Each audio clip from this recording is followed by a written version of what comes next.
terus oh ya 4 ya wis, atau naik sepeda 1 kali sudah belajar naik sepeda ya wis bisa sampai kapanpun bisa gitu kan. Itu nggak seperti itu harus sesuatu yang menjadi gaya hidup. Nah oleh karena itu saya bukan cuma 1-2 tahun, sudah 120 tahun 120 tahun mengkhotbahkan bahwa akademi itu perlu gitu loh, supaya di akademi itu mereka diberikan gaya hidup yang dibutuhkan untuk menjadi profesional sejati gitu. Jadi harus sejak kecil. Dan kalau kita lihat di Eropa, akademi kan juga baru betul-betul luar biasa. Itu kan Jerman gitu kan, dimulai dengan Jerman waktu Jerman hancur itu jadi sekitar berapa 15-20 tahun gitu ya. Itu dari situ hasilnya kelihatan sekarang. Kita lihat Davies umur berapa sudah diambil Bayern München ya kan, umur 17 tahun udah di scout 5 ya kan, udah di umur 16-17 tahun udah diambil Alonso Davies, luar biasa kan ya. Itu terus pemain-pemain lain, Sancho, Erling Haaland, pemain iya, kalau lihat semua tim-tim Bundesliga sekarang dan juga di Liga Inggris lumayan juga sih, tapi yang paling kelihatan di Perancis dan Belanda dan Jerman ya terutama, itu kelihatan sekali trennya itu ngambil pemain semakin sekarang gitu, semakin kekinian, semakin mudah diambilnya gitu loh. Nah kenapa kok bisa semakin mudah? Karena mereka jebolan akademi di situ sudah kompetisinya jelas, terus dididiknya jelas, dari soal makan, dari soal psikologi sudah dipersiapkan gitu loh. Jadi mereka dengan umur yang relatif muda, 17, 19 gitu, 20 tahun itu udah bisa jadi bintang gitu loh. Bisa masuk, bisa langsung agak nyantai gitu loh, nggak seperti dulu kaget sehingga baru diambil umur 22, 23. Jadi lebih cepat matang karena proses di akademi. Nah di Indonesia kan tidak mau dengar itu. Akademinya 6 bulan. Iya loh, akademinya 6 bulan. Punya scout nggak? nggak ada. Menpora Cup 34 tim dari 34 provinsi di Jakarta. Sing delok mek aku tuh mbek Rocky. Itu ya apa, nggak ada satupun tim manapun yang scout. Akhirnya saya dari situ kan dapat si Fernando kan, anak Surabaya itu pun nggak tahu kenapa nggak masuk ke Persebaya sebelumnya, nggak masuk Persebaya Pro Elite. Perlu saya jauh-jauh ke Jakarta untuk bayar uang sendiri loh ya, bukan karena saya waktu itu sudah ikut program Garuda Select. Saya bayar sendiri kan pengen tahu kualitasnya di luar Pro Elite itu seperti apa gitu. Emang ternyata masih nggak semua terbaik ke Pro Elite. Kenapa? Karena mereka masih pasif. Siapa yang datang di trial, tapi mereka nggak mencari gitu loh. Dan hanya 6 bulan di situ, setelah itu dibubarin. Ya nggak serius lah kayak gitu. Padahal sudah ada sponsor loh ini. Sponsornya kan sudah ada dari Mola TV, Super Soccer, dari Jarum kan sudah turun tangan, sudah kasih duit. Ini loh buat akademi. Udah dari kasih duit buat akademi untuk kompetisi loh ya, sudah ada uangnya untuk kompetisi. Itu loh masih setengah hati. Itu yang bikin saya males, Bung Sandy. Karena kita ngeret orang, kalau dia sendiri nggak mau digeret, ya nggak bisa gitu loh. Itu falsafah kejawen kan juga seperti itu. Lapo ngandani wong lek gak iso dikandani. Lek gak iso dikandani malah nggarai awake dhewe lara ati. Ya wis, lapo nggarai susah, nggarai rame. Ya wis gak usah ngandani wong.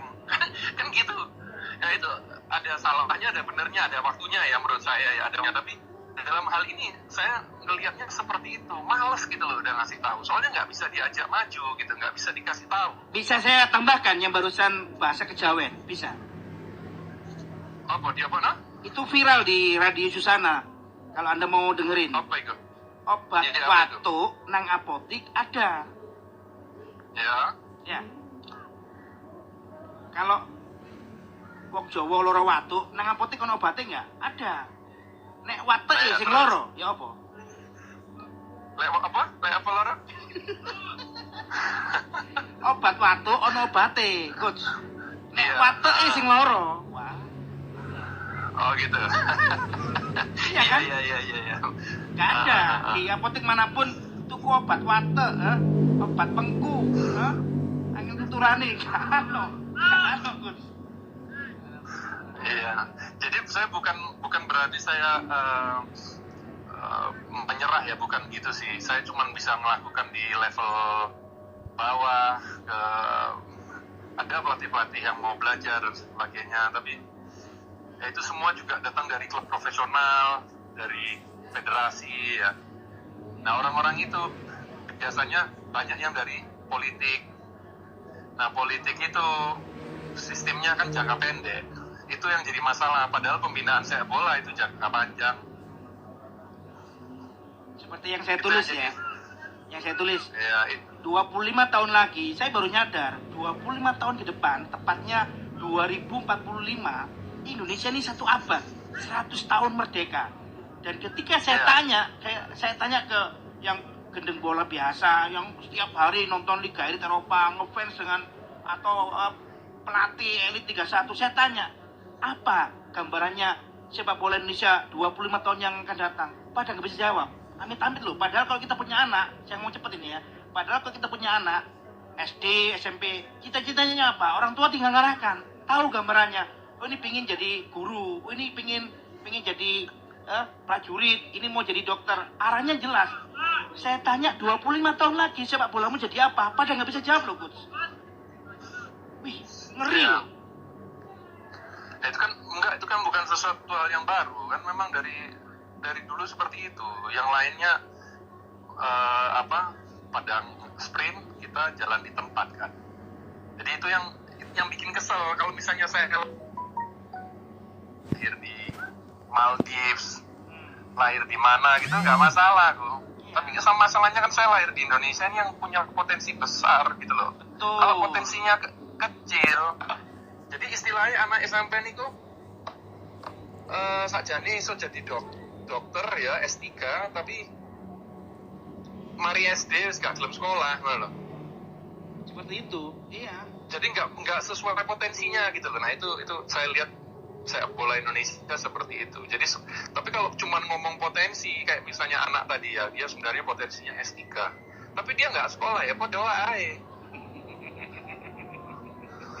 Ya nggak mungkin gitu loh. Itu kan sama dengan ketika nanya namanya siapa. Nama saya Stevi. Kamu dari mana? Dari Darmo, Surabaya. Pengen jadi apa? Bintang mahal sepak bola Indonesia. Bener mau jadi pemain bola? Bener. Makanan kesukaan apa? Cireng. Senengannya apa? Caos, pedes. Iya. Jadi saya bela dikit ya. Saya kasih pembelaan sedikit satu. Kalau nggak diajari yang lain, maksudnya dalam arti gaya hidup terus menerus, ya jangan disalahin gitu loh anak-anak itu. Jadi intinya dari akademi itu satu. Terus kedua, memang paling enak saat dunia panganan Indonesia aja nih, gitu loh. Dan dari dulu emang panganan yang paling enak itu sih nggak sehat, jangan kan? Jadi repot memang gitu loh. Jadi kalau mau jadi pemain bola itu memang bukan hanya perlu ilmu pengetahuannya, tapi juga harus dididik itu dari kecil sehingga menjadi gaya hidup gitu loh. Dan itu susah, saya nggak ngomong itu gampang, itu susah dan bisa dimengerti. Panganan apa meneh Jawa Timur, panganan Jawa Timur mau enak pol ya kan. Coach, sebentar. Aku dikasih teman-teman cerita dari Twitter atau Instagram ya. Salah satu sayurnya Jackson Tiago. Masalahnya sejak SSB, kesalahan itu dipelihara. Di pinggir lapangan mereka latihan, sudah siap-siap es ya, dengan bentuk warna itu macam-macam, makanan macam-macam. Katanya Jackson Tiago. Saya jadi mikir gini loh, Pak Jackson ini nggak ngerti. Saya sudah berapa kali away ke Malang membahas serius bagaimana nasi merah. Mas Hendy hari ini juga sampaikan kepada semuanya yang ngurusi SSB, nasi merah, tidak ada yang lain. Tanya Gus Timo, siapa yang mau? Ya gak payu, Coach, mungkin gak kenal sego abang, Coach. Waktu itu sudah berlalu berapa lama sudah? Ya kan? Ya pancet aja, sing enak pentol, sing enak es warna-warni. Saya makanya dengan kondisi seperti itu, makanya harus kalau masih di level SSB oke lah, karena itu kan masih akar rumput. Kalau sudah masuk ke akademi itu kan sudah yang elit. Nah, yang elit ini yang harus betul-betul dijaga gitu, dipaksa bisa.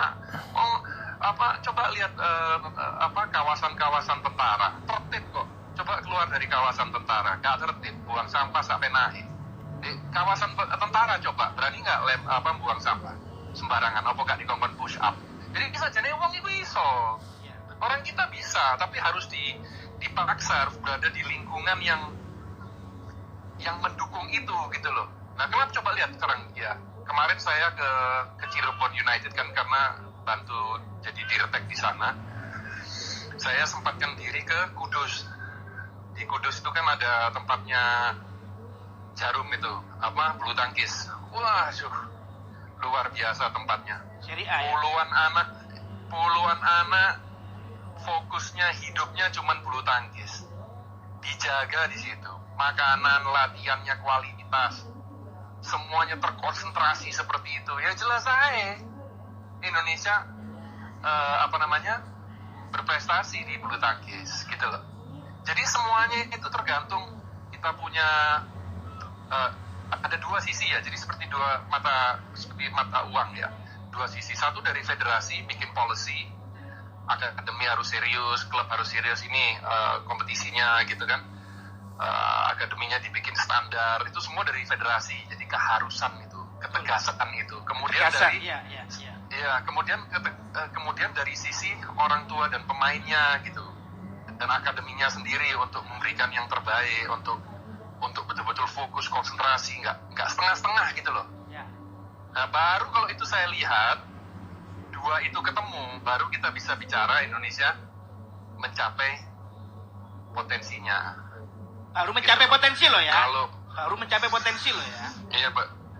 Iya, jadi hanya kalau itu saya lihat terjadi baru. Makanya kalau ditanya, gimana nanti sepak bola Indonesia 20 tahun ke depan?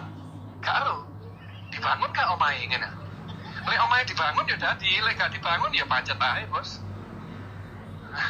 Kano lawange, kano botone, ya apa? Botone baru dipasang setengah ya kan. Tapi lah dibangun ya wah api omahe. Ini yang kita dengerin malam ini ya, ilmu mahal dari Rana Jerman, punya Timo Soneman, spirit bagaimana 3 pelatih hebat berada di semifinal Liga Champions. Meskipun ya satu sudah rontok subuh tadi, Julian Nagelsmann. Coach, aku nyebrang ke tanah air ngelihat gimana kabar duka ya berpulangnya Henk Willems. Ini ada banyak teman-teman ngajakin Anda di Sport Bagansa. Respect untuk mendiang Henk Willems. Ceritanya 2003 pernah berada di Malang. Bahkan coach Henk Willems ini dinobatkan sebagai Bapak Akademi Arema. Ada kenangan dengan sosok istimewa ini, Henk Willems? Ya, karena waktu itu kan betul pas bertepatan dengan Bentul ambil alih waktu itu. Jadi Akademi Aremanya waktu itu betul-betul percontohan di Indonesia gitu. Tapi kemudian tidak diikuti oleh yang lain, dan kemudian ada perubahan kepemilikan, akhirnya ya nggak lanjut gitu. Dan Akademi Arema saat ini ya maaf ya sama sekali bukan tidak memiliki kualitas yang seharusnya gitu. Sesuai kembali lagi ke potensi tadi gitu loh, tidak sesuai potensinya gitu. Jadi kalau saya melihat model-model misalnya Persebaya, ya nggak apa-apa SSB Persebaya sama Akademi Persebaya.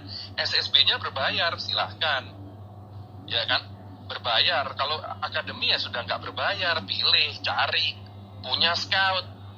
Jadi kayak Akademi di Jerman itu kan mereka serius sekali karena memang harus menciptakan pemain untuk menjual juga gitu. Makanya mereka juga serius mencari pemain yang top karena prinsipnya kan garbage in, garbage out. Kalau sampah masuk, sampah juga yang keluar gitu loh. Walaupun kita sudah benar dengan sistem yang bagus, tapi kalau pemilihan pemainnya nggak bagus ya nanti nggak jadi gitu loh. Makanya scouting itu begitu penting gitu.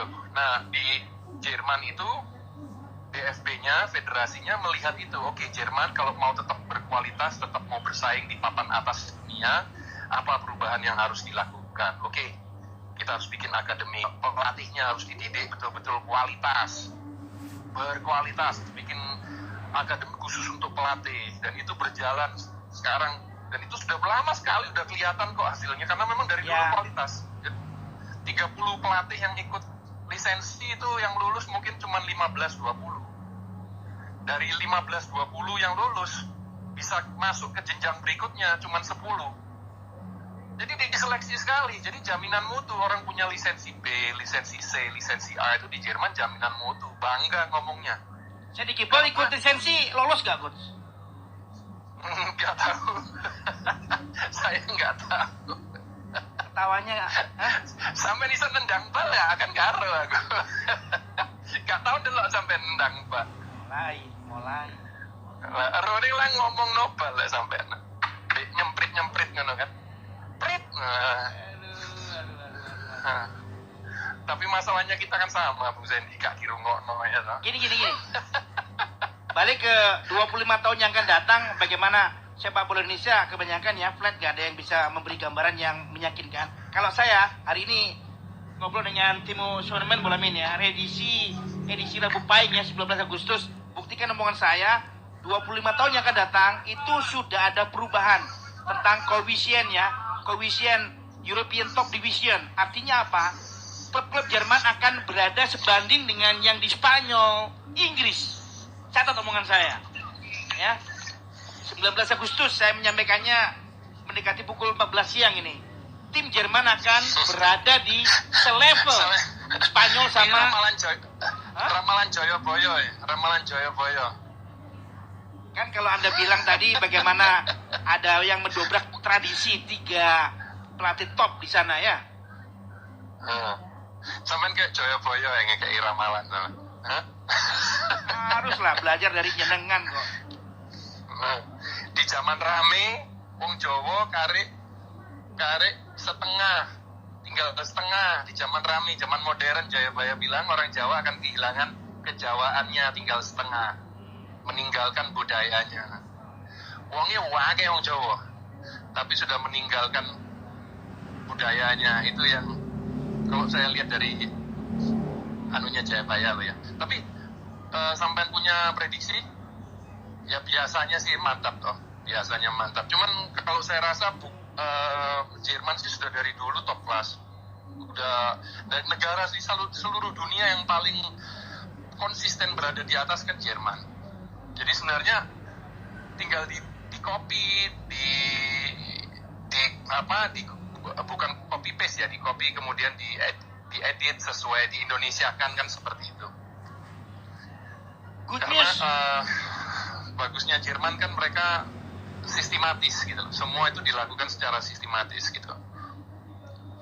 Saya teruskan. Good news kalau ada kabar dari Mola TV musim 2020-2021, salah satu yang mereka mau tawarkan ya, tayangannya itu Liga Jerman. Ini biar masyarakat Indonesia lebih paham, lebih dekat ya, lebih familiar dengan pemain Bundesliga. Soalnya beberapa cerita yang saya dapat ya, Bayern ngalahkan Barcelona. Bayern menang dari Barcelona itu nggak ada pemain terkenal. Dasmu ngono. Loh, sekarang gini aja, siapa yang akan jadi pemain terbaik tahun ini? Pemain terbaik dunia tahun ini siapa kira-kira? Lewi, pemain mudanya saya pilih Iya. Alphonso Davies. Loh, saya ngerti babalan kok. Iya. Loh, Anda pertanyaannya jangan ke makanya. saya. Loh, enggak, maksudnya itu pertanyaan untuk publik lah. Sekarang intinya kalau misalnya betul ya Lewandowski terpilih pemain terbaik dunia main di mana? Kan dibayar. Terus pemain muda yang mecahkan rekor transfer apa semua itu kan di Jerman semua. Havertz habis ini 100 juta, ditawar 80 juta sama Chelsea, nggak dikasih. Jadi apa, Bundesliga itu sudah 5 tahun terakhir lah sudah punya reputasi menciptakan pemain bintang gitu. Makanya kan pemain muda seperti Reina, seperti Sancho, kenapa dia pilih Bayern München, mereka pilih Dortmund, mereka pilih Bundesliga. Padahal yang nguber Manchester City, yang nguber ini itu tim-tim top dunia. Kenapa mereka pilih Bundesliga? Karena mereka milih main gitu loh. Karena mereka tahu di sana mereka akan dapat kesempatan.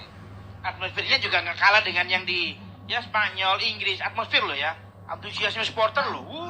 Oh, lo jangan, bukan nggak kalah, nomor 1 di dunia loh dari segi penonton datang ke stadion itu tertinggi untuk semua sport Ya di itu dunia. itu katanya Timo. Kalau katanya fans klub Inggris katanya supporter No. Spanyol. Statistik. Yang saya bahas di sini, stadion. orang Indonesia kan Bukan selalu penonton. mengatakan wah, dengan satu sisi nggak ada statistik. Sampai salah paham. No, salah paham. Bukan statistik penonton dalam arti TV. Kalau TV kalah pasti IPL nomor 1 lah, ya kan? Tapi kalau masalah stadion, orang yang datang ke stadion, rata-rata penonton di stadion, jumlah penonton itu Bundesliga bukan hanya tertinggi dari semua negara di dunia dalam hal sepak bola, tapi juga dalam semua olahraga. Stadion full terus. I know. Penuh semua. Itu berarti Bundesliga tuh kalau diremehkan tuh bikin kesel gitu loh. Kayak kemarin Vidal ngomong, kita main Bayern München nggak main lawan tim Bundesliga. Tapi aku ya jawabnya, ya memang betul, kita Bayern München ternyata nggak main lawan tim Bundesliga ternyata.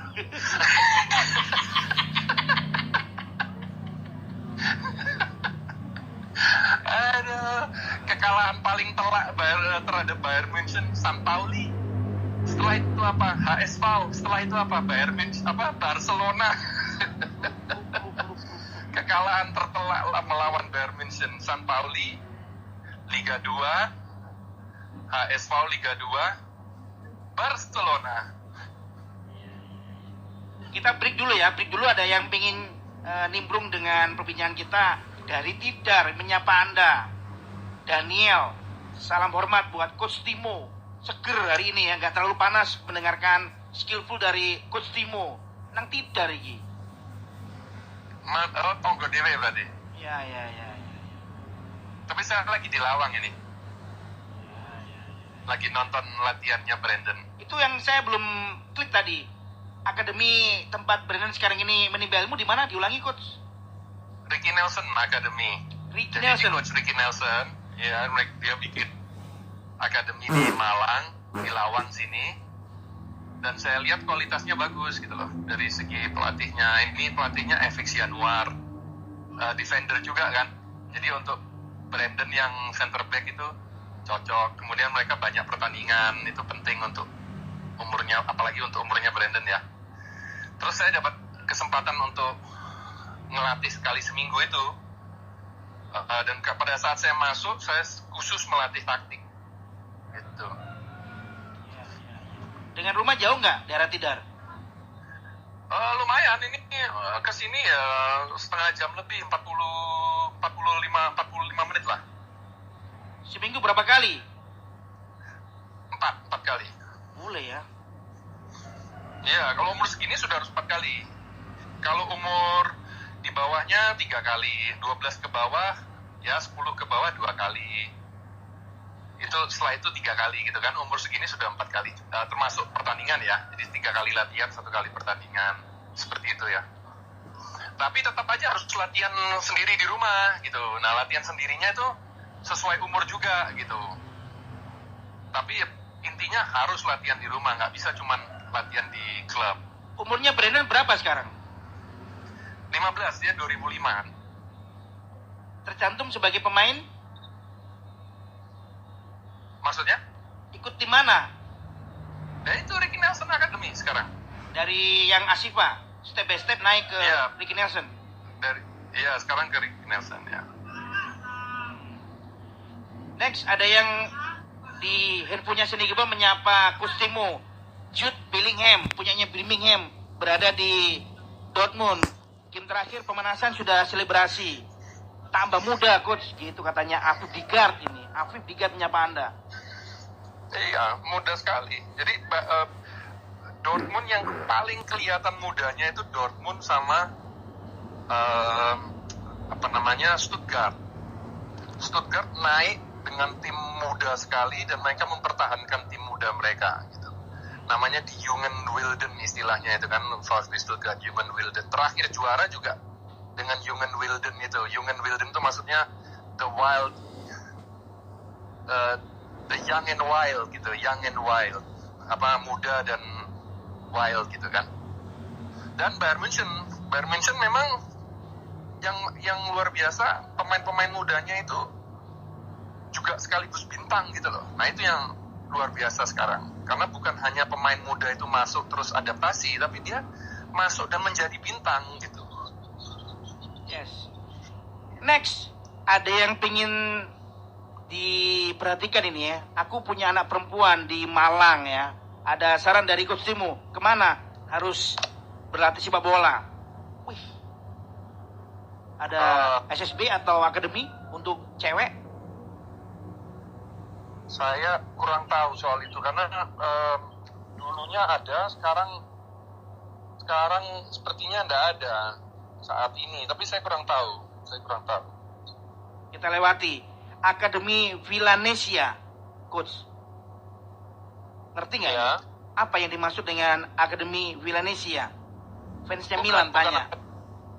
Bukan akademi, itu cara bermain, maksudnya filosofi sepak bola Indonesia itu kan Villanesia itu, yang digalakkan oleh SSI. Udah bagus, cuman sebagai panduan untuk SSB sudah bagus, cuman kurang kalau pelatihnya nggak ada dapat pendidikan kepelatihan. Makanya dulu kan saya bikin buku sampai 300 halaman itu kan karena berpikir banyak sekali pelatih bakalan nggak dapat kepelatihan. Jadi paling nggak dia dari buku Ayo Indonesia itu dapat semua yang dibutuhkan, yang perlu diketahui seorang pelatih gitu loh. Nah, Villanesia ini terlalu tipis. Dia cuman falsafahnya aja gitu, cuman dasar-dasarnya aja gitu.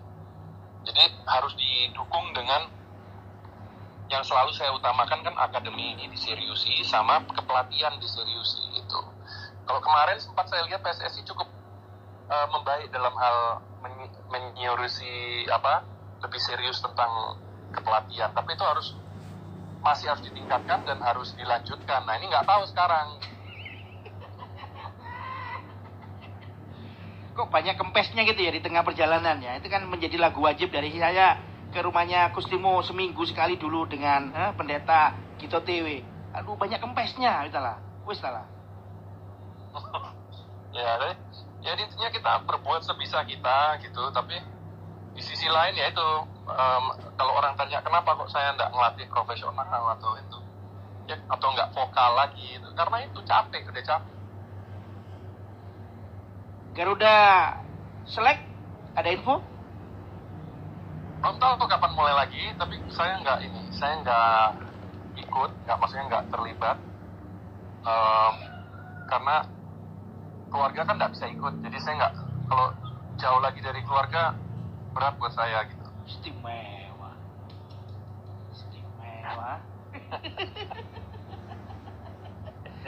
Abot atau mbak anak bojo dengerin. Kamangan pokok ngumpul ya. Iya toh, Jawa mana iki? Berapa bulan itu di Inggris sama Italia? Berapa bulan totally? Ngomong BA aku ngomong bal-balan, ngomong falsafah Jawa, jaya baya barang yo. Coach, waktu di Inggris, Italia dengan Dennis Wise di World Cup berapa lama itu total? 7 bulan. Pengen ro aku, mulai ae, Bung. 7 bulan terlalu lama kalau keluarga nggak bisa ikut. Soalnya hanya Brandon sama istri sih, tapi nggak tahu, nggak bisa ya nggak bisa gitu. Ada tunanetra pengen tanya, Coach. Sudah waktunya kita sudahi perbincangan. Anggap aja Lyon nggak ke final ya. Nggak tahu itu ceritanya nanti extra time atau penaltian atau waktu normal lagi. Bayern bertemu dengan Paris Saint-Germain. Dengan cerita hari ini Neymar kayaknya susah ke game terakhir karena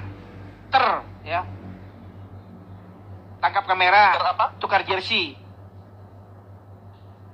Terus kenapa? Gak boleh ada bukunya. Luang, ngono gak tau sinau iki. Waduh. Oh, gak tahu. Jadi gara-gara corona. Iya, makanya dengerin Radio Susana terus. Waduh. Gak tahu aku mau cokorannya males, gak gelem aku di kayak Parno media sosial. Gini ya, Neymar tertangkap kamera melakukan tradisi tukar jersey dengan Marcel Halstenberg, bintang Leipzig, after match. Tertuang dalam aturan UEFA, buku setebal 31 halaman yang bukan dibikin sama Timo, dibikin UEFA ini. Pemain-pemain direkomendasikan untuk tidak bertukar kostum. Jika ada yang melanggar, pemain yang bersangkutan ditinjau lewat UEFA Disciplinary Regulations. Oleh karena itu, Neymar yang bertukar jersey dengan pemain Leipzig terancam tidak bisa turun untuk final Champions League. Wes, oh no. Berat. Wah, kasihan itu. Tapi kata-katanya sekarang kata kuncinya itu direkomendasikan. Rekomendasikan itu diharuskan atau cuma direkomendasikan? Itu dia. Gitu loh. Itu dia. Kan nggak harus. Kan saya bilang terancam. Saya bilang. Oh. Cuman ini UEFA punya loh ya. Disciplinary regulations gitu loh. Karena masih dalam situasi pandemi, nggak boleh sembarangan. Ngeluyur tengah malam aja pada saat di karantina berat sanksinya, iya kan? Iya loh. Iya. Kapan hari kan ada yang tim mana ya itu? Tim Austria kalau nggak salah, ya tim Austria yang dikurangi 4 poin gara-gara latihannya harusnya masih grup-grup kecil tapi sudah langsung satu tim, jadi dia dikurangi 4 poin itu.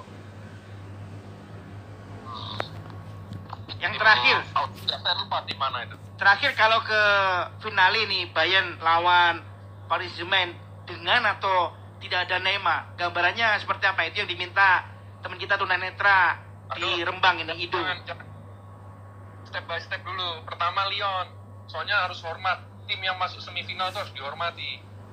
Jadi nggak akan gampang, apalagi ini sistem KO, gitu loh. Nggak ada misalnya Bayern München nanti kalah 1-0, terus pertandingan kedua menang 4-0 gitu kan, lolos. Ini nggak seperti itu lagi, kan cuma satu kali main. Yes. Jadi seperti FA Cup kan. Jadi kalau sudah sistem KO itu out. Iya, apapun bisa terjadi gitu loh. Gitu. Jadi harus hati-hati gitu. Apalagi ini Lyon itu bukan tim jelek gitu. Dan Lyon pasti melihat kelemahan Bayern München kemarin yang terlalu tinggi defense-nya. Jadi gini loh, Bung Sandy, kalau kita menekan naik sampai ke depan gawang lawan itu nggak apa-apa, tapi begitu bolanya semakin naik ya, semakin mendekati ke gawang kita semakin turun gitu loh, untuk mengantisipasi bola terobosan kan. Nah itu nggak dilakukan Bayern nih.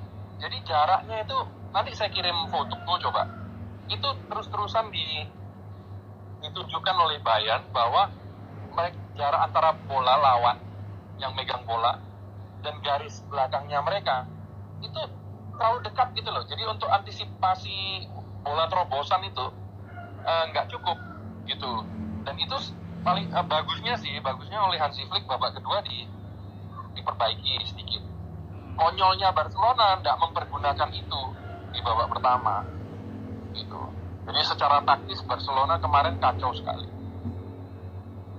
Nah, menurut saya, jadi intinya gini loh, jadi Lyon itu pasti nonton kan gitu. Dan pelatih yang pintar itu pasti akan tahu gitu. Jadi sekarang tinggal Bayern München-nya itu akan melakukan kesalahan yang sama atau tidak. Jadi intinya satu pertandingan demi pertandingan lah. Jangan ini dulu, jangan ngomongin PSG dulu apalagi tanpa Neymar atau dengan Neymar. Terlalu banyak tanda tanya. Yang pasti aja. Ya.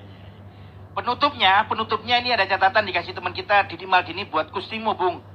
Ya, kalau bahasanya pemain muda, 4 liga top Eropa, Inggris, Spanyol, Italia, Jerman, 2 klub Jerman, Leipzig, Schalke menempati posisi 1-2, rataan umur dengan 24 tahunan. Disusul Sociedad, Milan, United. Istimewa nggak ini?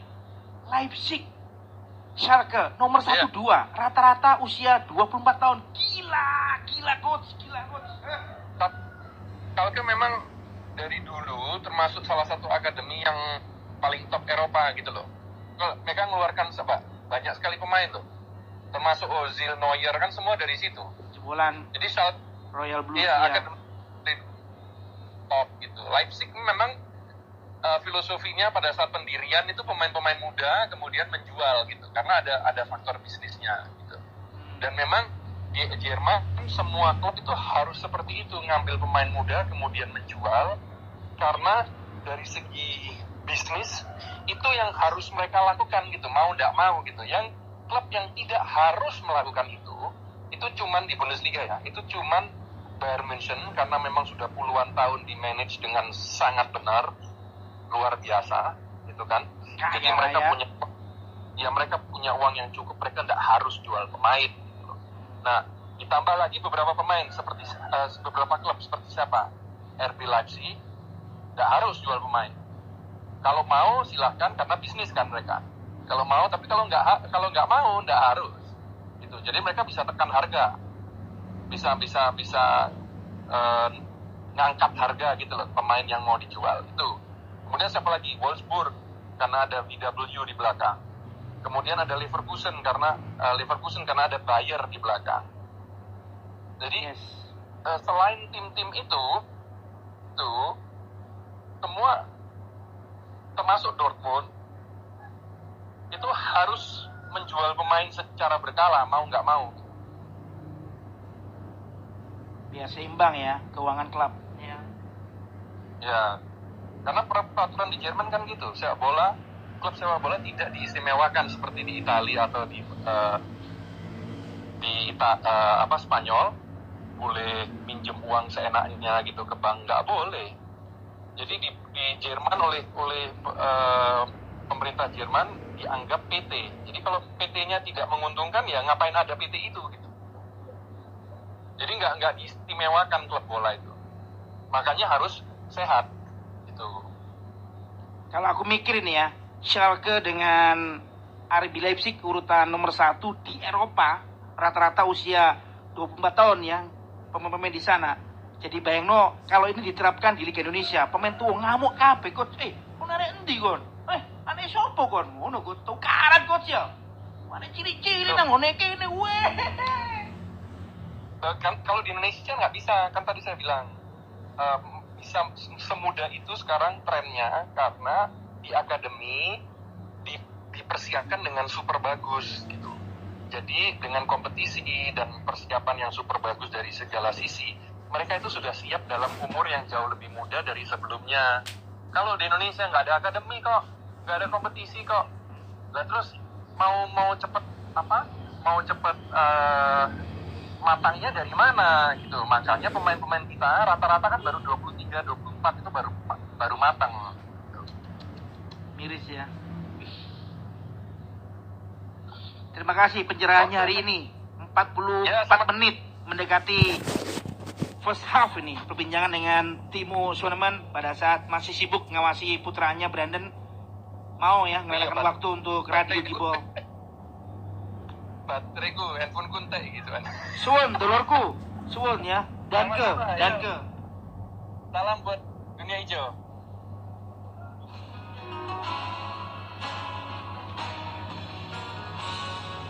Itu yang selalu aja memanjakan pendengar radio Susana, program sepak bola. Kita